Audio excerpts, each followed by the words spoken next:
నాయుడు గారి ఎన్నిక మే 13వ తారీఖున జరిగింది. జూన్లో ఆయన ప్రమాణ స్వీకారం చేశాడు. జూన్లో వచ్చిన వెంటనే ఆ ఫీజు రీయింబర్స్మెంట్ ఇవ్వాల్సింది. మొత్తం 4 క్వార్టర్స్కు సంబంధించిన ఫీజులు మామూలుగా వైఎస్ఆర్సీపీ ప్రభుత్వంలో ప్రతి క్వార్టర్ అయిపోయిన వెంటనే, ప్రతి 3 నెలలు అయిపోయిన వెంటనే 4వ నెలలో వెరిఫికేషన్ చేసి 5వ నెలలో ఫీజులు ఇచ్చే పరిస్థితి నుంచి ఏకంగా సంవత్సరం అయిపోయినా కూడా 4 క్వార్టర్స్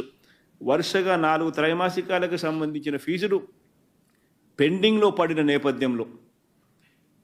వసతి దీవెనకు సంబంధించి ప్రతి ఏప్రిల్ మాసంలోనూ